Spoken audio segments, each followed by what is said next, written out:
Good afternoon and welcome to um, a talk that I thought would be appropriate called as Insulin, the Anabolic Hero. The reason for that is insulin is one of my favorite molecules, a very powerful molecule that makes a lot of difference to all of us. And these days we have too much of resistance for this anabolic hero, and let's talk about what I mean by that. My disclaimer is that the content of this talk is independent. It is not sponsored, so it's an open talk. I am recording this session as well, so I'll post it online. So many doctors are going to watch the YouTube version of this because they will not be able to attend the meeting. So the Zoom space has been made available from through Anglo-French drugs. I am their medical. Can you see my cursor, Dr. Patel? Can you see the cursor on the screen? Yeah, okay.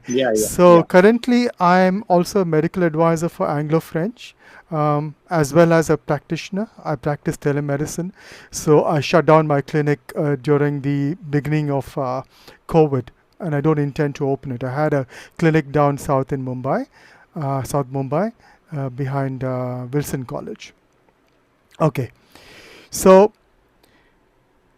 this talk over here, this page, this book rather, published by Dr. Benjamin Bickman. He's one of my favorite insulin to-go persons.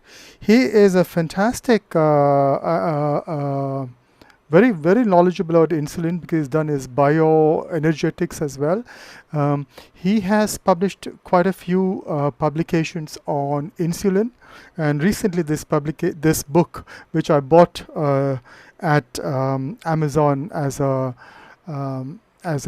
Kindle, was my latest edition. Very interesting.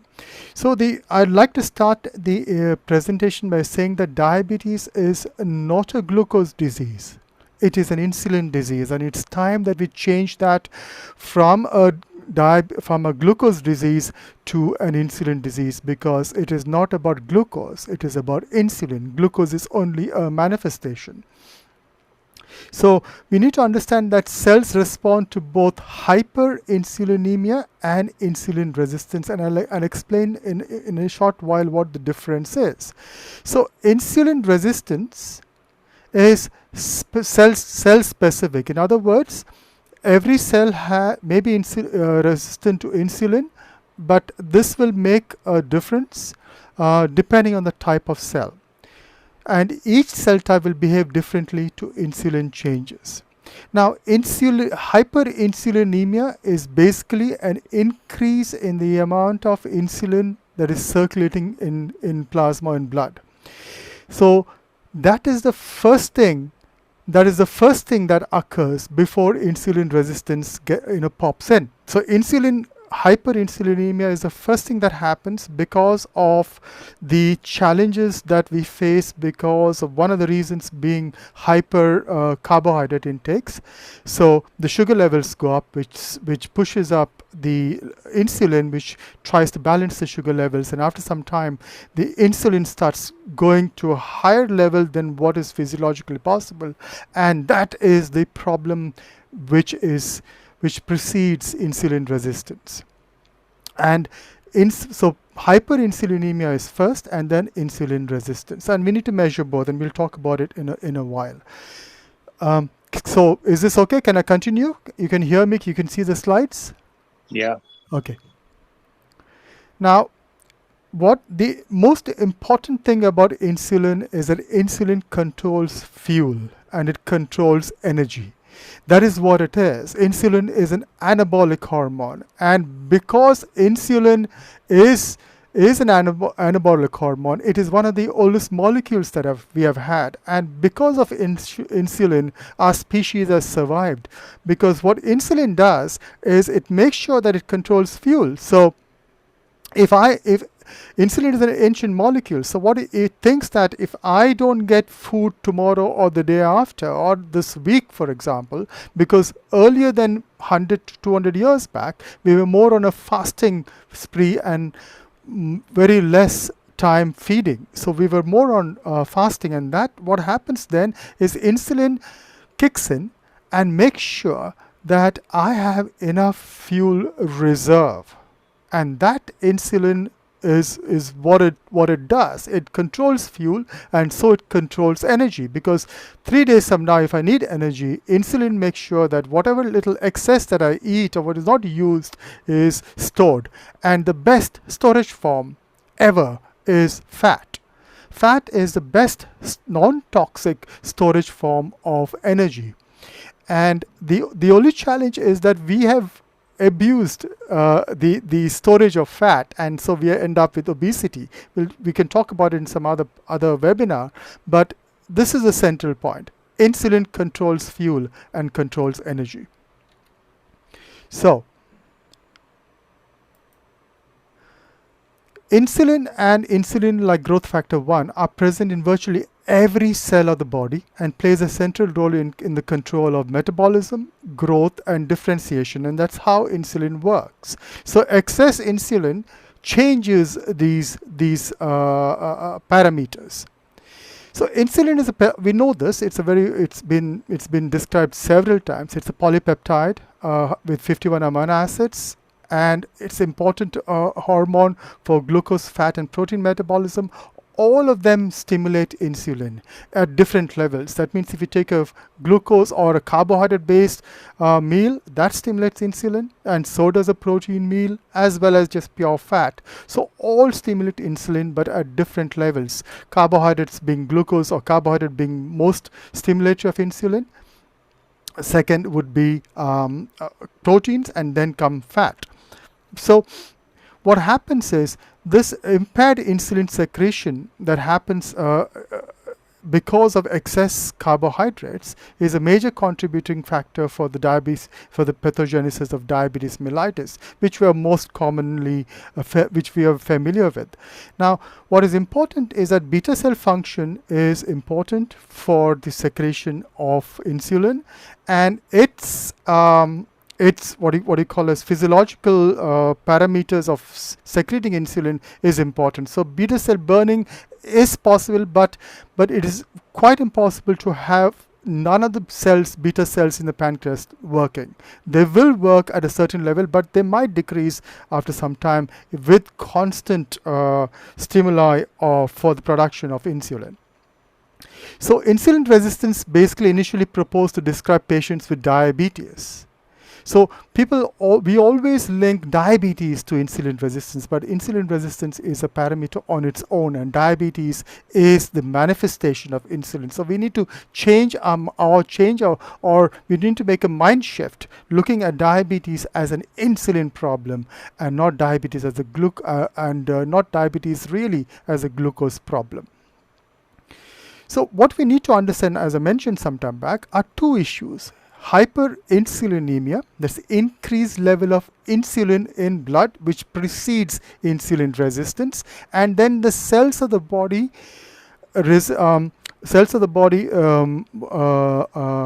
manifesting or responding to that high insulin levels in blood, and causing insulin, which ends up with insulin resistance because of the challenge with the receptor. So insulin, as we know, is secreted by the pancreatic beta cells. I don't want to go much into it, and it's of course I just mentioned that it is important for beta cell. Glucose is important for beta cell survival and secretion of insulin. So insulin secretion happens because of exocytosis of secretory granules that contain insulin and proinsulin from beta cells, and this is again a voltage dependent calcium channel. What is important here is that to understand that the pharmacological half-life of insulin is expected to be between 5 and 8 minutes. So it doesn't last very long, and enzymes like insulinase breaks down and destroys the active insulin molecule, which is present mainly in liver, kidneys, and few other tissue. So insulin is secreted in two phases, the first phase and second phase. First phase is always a surge. It's a rapid increase in insulin levels in response to a rapid increase in glucose levels post meal, and the second shower is a gradual increase in insulin, and both have their own reasons to and both have a physiological reason and there's a reason for these two phases to happen.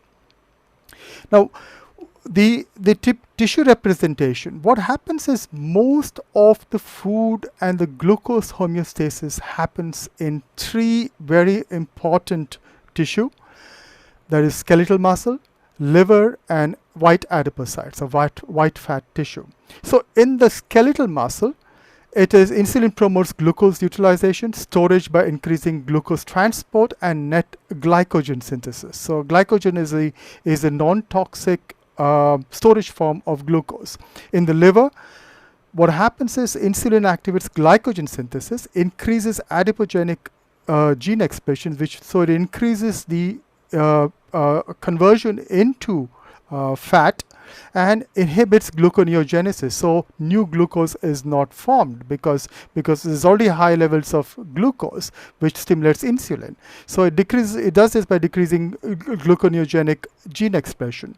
And in white adipose tissue, insulin inhibits lipolysis. So that's the breaking down of fat, because we don't need to break down fat since we have excess energy after a meal, or constant levels of energy that's available in glucose in blood.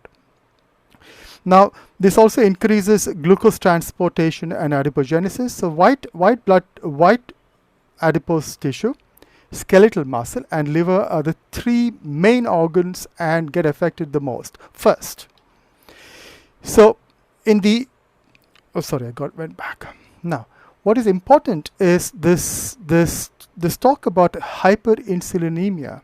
The challenge is we have a increased prevalence of NCDs, or non-communicable diseases, and we are kind of correlating these increase in non-communicable diseases because of insulin resistance, or increase in the incidence of insulin resistance. And because insulin resistance is not really looked into by many people, and it's kind of kept aside because everybody is focusing on diabetes mellitus, or there's type 1 and type 2. Type 1 is a very different disease compared to type 2. The end manifestation, of course, is glucose, but type 1 is an autoimmune disease, no insulin. Type 2 is very different. So we are looking at the increasing number of non-communicable diseases, highly likely because of the increase in incidence of insulin resistance. And what is important to understand is that hyperinsulinemia, once it's triggered off, can be and will trigger off insulin resistance. And these two are intertwined and can coexist under the normal conditions. In other words, even if a person doesn't show or manifest the disease of glucose, that is diabetes as what we call it, they can still be insulin resistant at the basal level, and it might take time for it to show up, which is the reason why we don't look into hyperinsulinemia or insulin resistance that much, because we don't look into why and what it causes. We only look at the at glucose, because that has been hyped, that is what is measured most often, and that is what we have drugs for. So hyperinsulinemia contributes to a lot of metabolic challenge disease. I'll talk about it in a minute, including cancers and dementias, of course. And the important thing is insulin growth factor, which also increases with insulin resistance, and so that causes a challenge with an increase in advanced glycation end products. So if you look at insulin, I don't want to talk much about this here. We have IGF-1 and IGF-2, which promote cell growth. Insulin promotes synthesis of all major metabolic macromolecules. So the major difference between insulin and IGF-1 and 2 is this is cell growth and differentiation. This is basically metabolic macromolecules. So if you look at the insulin, this is just a representation of the insulin receptor in a cell. Insulin receptors are present in pretty much all cells, and once insulin gets there, this is the NH2 end, and this COOH end. And once insulin gets there, it sends a cascade of information around. And most, as I mentioned some time back, the most important signal that the cell gets is metabolic signal. With the feedback mechanism that are within the cell, the molecules within the cell, another important cellular signaling is mitogenic cellular signaling. Mitogenic means to multiply. So basically cellular reproduction. Another important factor here is something called as mTOR. mTOR is mammalian target of rapamycin, and this is very important because mTOR is 1 and 2. This are important in managing cellular energy. It is an energy sensing system in the body.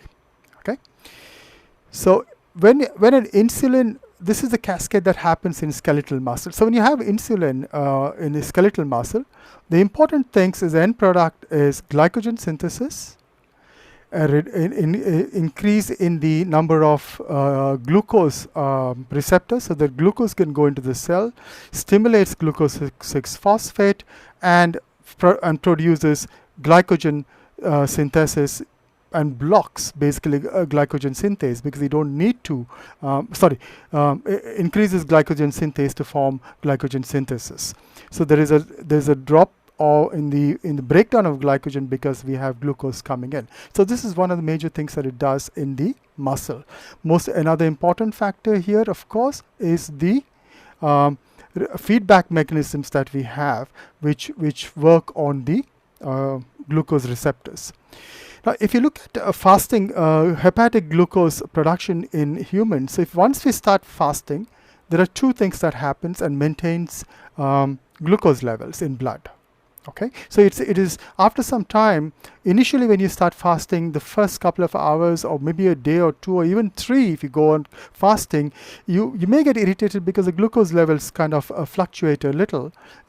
Usually you see that in people who fast for like 21 days, for example, and they are quite irritable initially, but after some time the glucose levels start getting back to a physiological level of say less than 80 to 90 as in fasting glucose levels, and that happens because of gluconeogenesis or formation of new glucose and molecules, and then of course a reduction in glycogenolysis, that is breaking down of glycogen. In the liver, 3 things happen: increase glycogen synthesis, increase protein synthesis, and increase fat synthesis, all because of the insulin receptor that works and stimulates the formation of glucose receptors through which glucose can come in. So this is what happens in the liver. If you see what happens in the white tissue or white adipose tissue, it is very similar to other cells, except that here what happens is there's increase in lipogenesis and a reduction in lipolysis with the influx of glucose that is stimulated, or receptors being stimulated by the endoplasmic this cytosolic part of the insulin receptor. So what happens in a fasting state is that from white adipose tissue you have non-esterified fatty acids which are broken down because of lipolysis from triacylglycerol, and this NEFA or non-esterified fatty acids gets into the liver cells where you have beta oxidation and formation of glucose, and that's formation of energy with an increase of gluconeogenesis, reduction in glycogen synthesis because there's no need to make glycogen, and increase in glycogenolysis, that's breaking down of glycogen. In a fed state, that's in a fasting state, whereas in a fed state what happens is because of the food, the lipolysis is blocked, and the insulin, that receptor, reduces glycogenolysis, increases glycogen synthesis, because now you're being fed. So glycogen needs to be glucose that comes in through food needs to be stored, and that's where glycogen synthesis kicks in. and hepatic glucose production starts, and hepatic glucose production reduces, whereas in fasting hepatic glucose production increases, and this maintains the blood glucose levels. So even when you fast, blood glucose levels are maintained because of the liver and its biochemical reactions in the liver.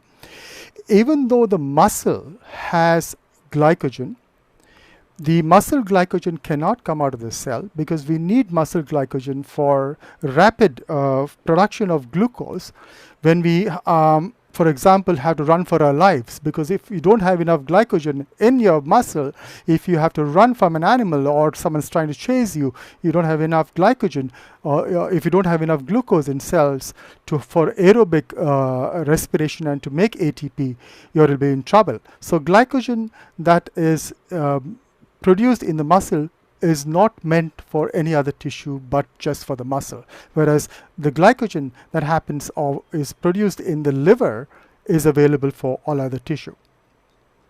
So this is an interesting graph, two graphs rather. So what happens, we know that in insulin resistance, we know that the number of cell receptors, insulin receptors, one is the receptor content reduces, one, and that's why you get resistant, and second, the internal part of the insulin receptor gets damaged, okay, or gets blocked, and it doesn't work properly. So if you have a reduction in insulin content, receptor content, until about 90%, you don't see a drop in the biological response. It just shifts to the right.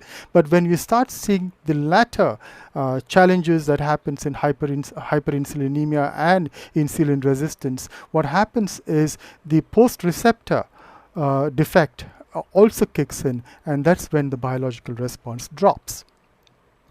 So if you look at the muscle insulin resistance, this is an insulin sensitive cell, which is what we should all be having. We have good amount of glycogen synthesis and deposition of glycogen, which is available for cells when you need the muscle to move and we need to run. Becomes a challenge when you have insulin resistant state. So people who are insulin resistant may have a challenge getting energy from the muscles, and may actually naturally end up fatigued, and that is why many of our patients are fatigued. What happens in chronic overnutrition, and this is our biggest problem, because we just don't seem to be eating less. So what happens over here is there is, in the normal postprandial, which we already spoke before, there is NEFA and triglycerides, and there is formation of lipogenesis or fat within the normal cell. But if you have overnutrition, which happens to us, and a chronic that too, because we eat more than what we should be, and more than... Sorry, Doc? Hi, Doc. Can you hear me? Hello? Hello, Doc.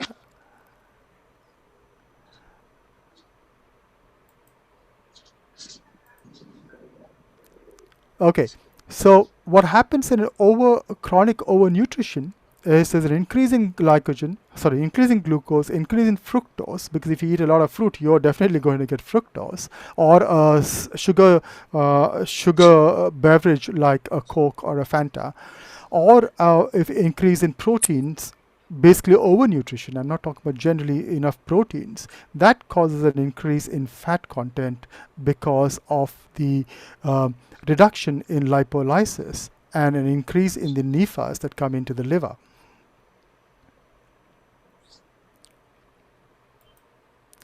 This is an interesting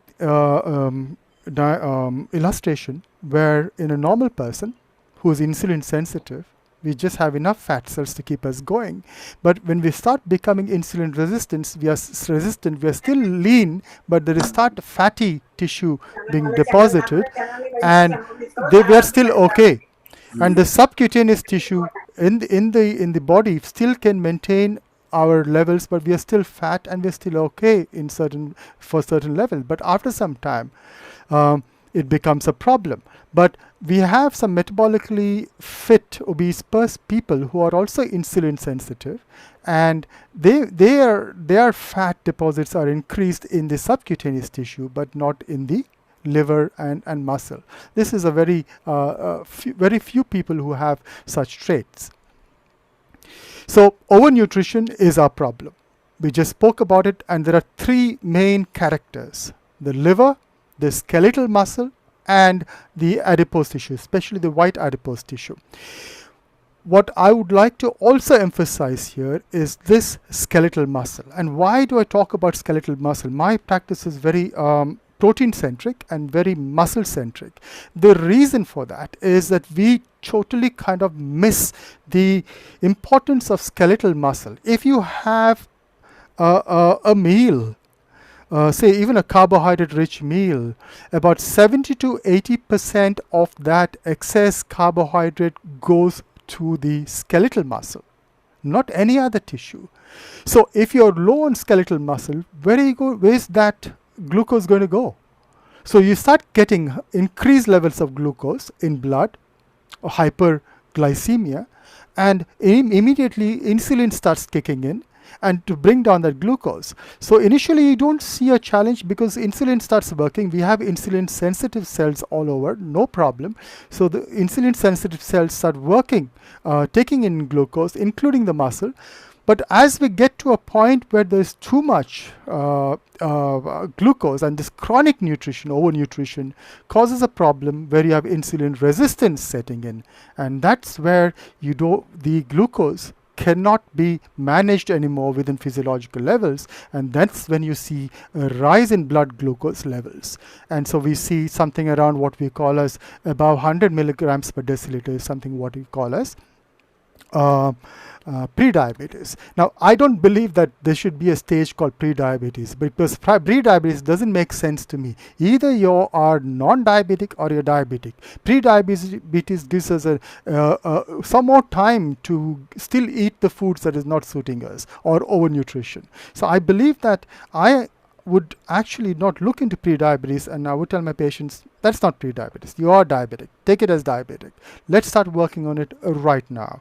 And let's not wait for the blood glucose to go to above 120 or 130 or whatever we want to define diabetes as. So the challenge now is that hyperinsulinemia and insulin resistance affects pretty much all the organs in the body. So it works on your cells in the arteries, in the blood vessels, because the cells in the blood vessels are the endothelial cells are very insulin sensitive, and what they do is under normal circumstances, insulin will cause an increase in the number of cells because there is a rapid turnover of cells. So there is no hypertrophy. But when you have insulin resistance or an increase in insulin, like hyperinsulinemia, the number of cells, the cells hypertrophy within the blood vessels. And this also causes a challenge with nitric oxide. And so we have thicker cells that are quite resistant to expansion or dilatation, and reduction in nitric oxide, which causes naturally hypertension. That is one of the first signs of insulin resistance, which we don't really look into. So that is very important. And then you have, of course, lipotoxicity in the obesity of fat deposition, and of course MAFLD. MAFLD is metabolic associated fatty liver disease, and I would like to replace NAFLD or non-alcoholic fatty liver disease or alcoholic fatty liver disease with MAFLD, because the underlying problem is metabolic associated fatty liver disease. Polycystic ovary syndrome is again an earlier manifestation of a full-blown diabetes, probably in girls who have a challenge. Now, there is one cell in the body which is very interesting. It's called the theca cells. The theca cells in the body do not respond to hyperinsulin. Okay, so they are fine.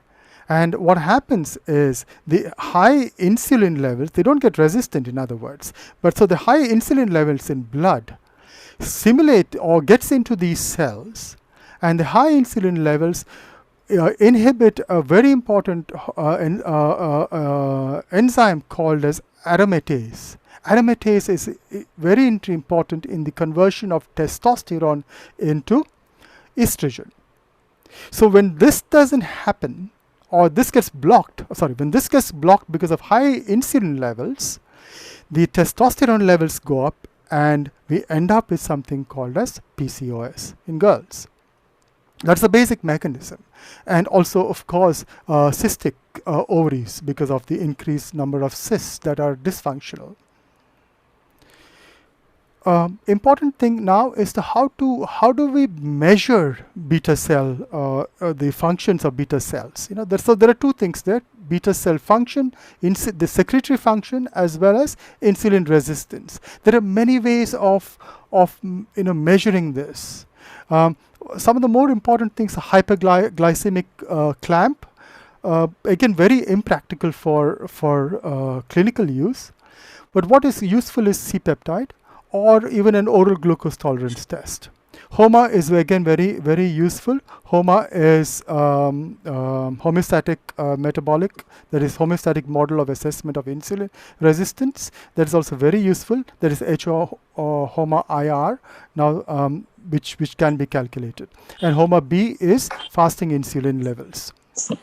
So this is basically to measure the pancreatic beta cell function, as well as indices to measure insulin resistance. Again, most of these are quite challenging to do, especially the gold standard is something called as hyperinsulinemic euglycemic clamp, which is very difficult to do because you need a lot of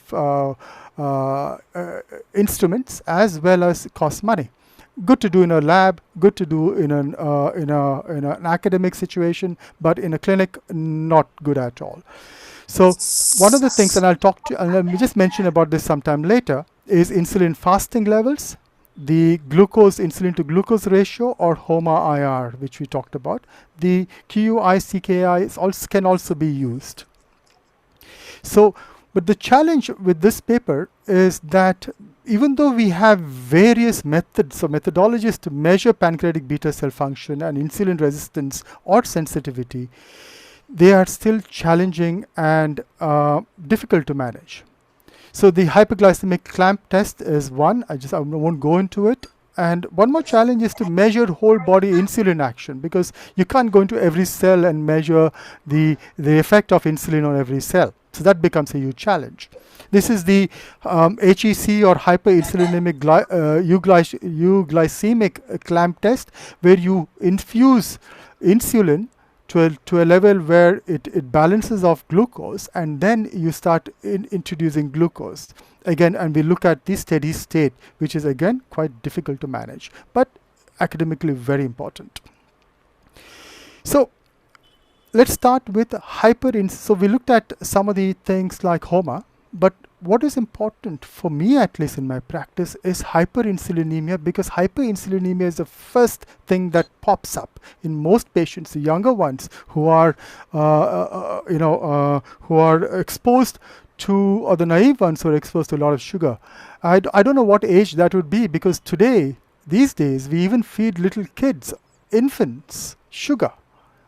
I had a patient the other day was talking about a 2-year-old who has a challenge and been taken to a doctor because of high sugar levels, basically challenge with hyperglycemia, which is crazy, because we just are feeding even our children with too much sugar. So this is an important thing, an important test called as Kraft test. Not many people know about it. Now, Kraft test is for hyperinsulinemia, not insulin sensitivity. It's very important, where you give 100 grams of glucose and look for insulin as well as glucose over a period of 3 hours. And it's like an oral glucose tolerance test. Very interesting and very important. And the interesting part is using this methodology, a 2-hour plasma insulin of less than 30 micro international units, or that's micro units per mil, is supposed to be is unlikely to be hyperinsulinemic. So anything about 30 30 and above, we can call a patient hyperinsulinemic, which is very important. And 30 is still too much in my opinion, but this is an entry level. So if you have a patient, you check plasma glucose levels, fasting, insulin and glucose.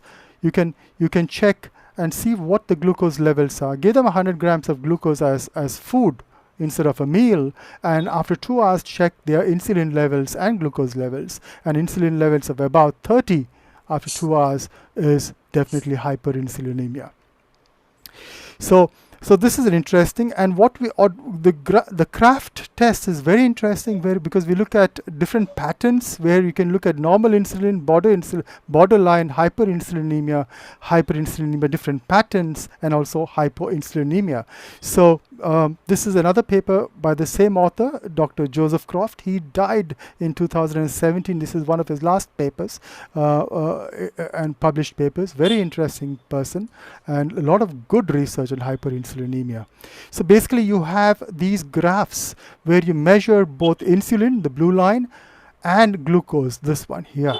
And over time, over 3 hours, you measure insulin and glucose after 100 grams of glucose, oral glucose. And what you do is follow the patterns. Even though it's difficult, 2 hours is enough for us to say whether it is person is hyperinsulinemic or not. But this is a very interesting and very important test that we can do in patients who are willing to subject themselves to blood withdrawal every 30 minutes for 3 hours.